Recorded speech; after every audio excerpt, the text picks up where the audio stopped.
బౌ ఏంటి అనుకుంటున్నారా? దెబ్బ తగిలిందండి చాలా బాగా. ఇందుకే మీరందరూ ఎలా ఉన్నారు? బాగున్నారా? ఎలా తగిలింది ఏంటి అంటే దెబ్బ తగిలినా కూడా ఎన్ని పనులు ఉన్నాయో చూపిస్తాను, చూడండి. ఏమేం పనులు చేశానో కూడా చూపిస్తాను. మార్నింగ్ అయితే కొంచెం కాఫీ తాగుతున్నా. ఇదిగోండి వ్యూ అయితే ఇలా ఉంది, ఎండ. సో మీరు కూడా గమనించారా, మనకి బాగాలేనప్పుడే మనకి ఎక్కడ లేని శుభ్రాలు గుర్తొస్తాయండి.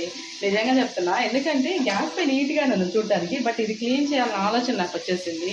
అండ్ సింక్ నిండా అంట్లు ఉన్నాయి. అండ్ ఇవి చూసారా, ఈ బొమ్మలు కూడా పైనుంచి తీసారనమాట. అవి కూడా వాషింగ్ మిషన్లో వేద్దామని. అంటే ఇవాళ నాకు మామూలుగా గిన్నెలు తోమి ఇల్లు చిమ్మి వాషింగ్ మిషన్లో బట్టలు వేసేస్తే సరిపోతాయి. కానీ ఇవాళ మనకి ఎందుకో మూడు వచ్చేసింది, ఎంత బాగాలేకపోయినా కూడా పని చేయాలి కదా అన్నట్లుగా అనమాట.